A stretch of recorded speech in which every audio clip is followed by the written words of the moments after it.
Hello, we're Sophie and Josh, and we live on a 60-foot narrowboat called Kismet on the Lough Erne in Ireland. In this video, we're going to show you the journey, the process, and the costs of blacking our boat. So where do we need to go to black our boat? Well, as we weigh 20 tonne, we need to go to a specific place that lifts larger boats. For us, that means we have to travel all the way up to the lower Lough Erne, past Devon's Island, until we reach Castle Arstale, where we turn right towards White Island. We need to pass the Broad Loch, which is the most dangerous and unpredictable part of the Erne system, till we arrive at a marina called a Kimber Boat Company. On a bit of a gloomy day, we set off from Enniskillen towards Tor Loch, which splits the upper and lower Lough Erne systems. This is the only loch on the system which you can cruise through without needing to operate it most of the time. You will find that for longer boats like us, this can be quite a tricky manoeuvre to get through.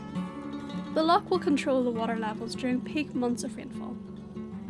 Also situated here is Pettora Castle, which is built in the 1600s and can be seen on the water. Once we were through the loch, we then passed Devon's Island. Devon's contains the monastery ruins and watchtower that was famously raided by the Vikings in 800 AD. You can moor on the jetties on either side of the island and enjoy the sights. Then the weather took a turn for the worse.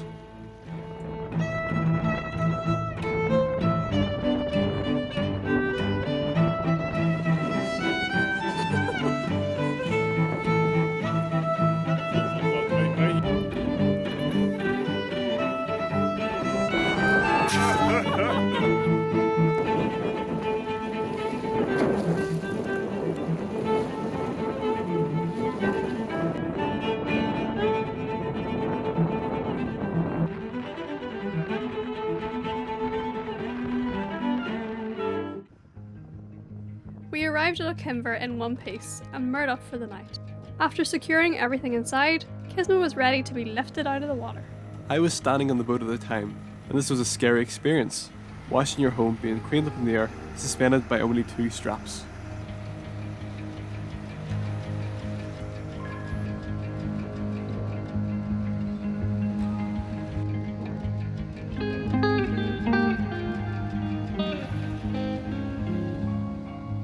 Now we could get a good look underneath, and it was apparent that we had every zebra mussel on the Lough Erne on our hull. Zebra mussels are an invasive species to the loch and if not treated can cause damage to boats and watercraft.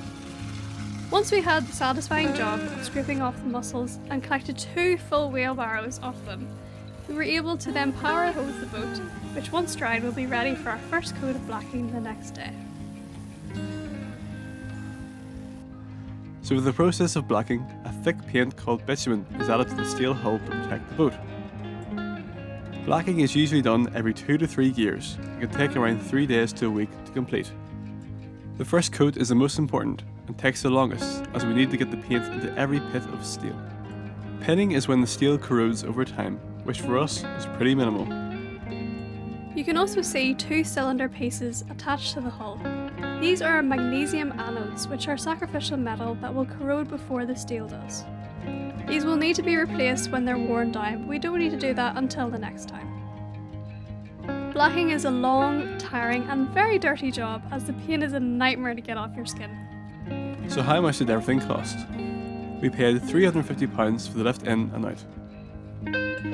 We used roughly 20 litres of bitumen paint, which cost us £189. We had to pay for the petrol for the power hose, which cost us about £5. Paint supplies such as rollers and brushes cost us £45. Labour was free as we did all the work ourselves with the help from family. So that means we spent a grand total of £589 to black Kismet. Let us know in the comments if you thought the process was cheaper or more expensive.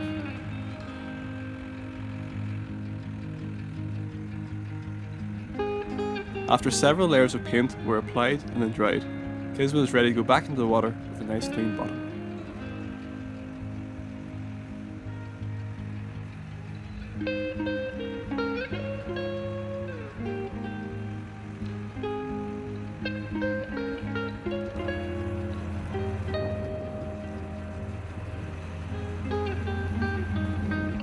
If you haven't already, click that subscribe button and leave us a comment if you'd like to see more of our content. You could also find us on TikTok, Instagram, and Facebook under @cruisingkismet. Thanks for watching.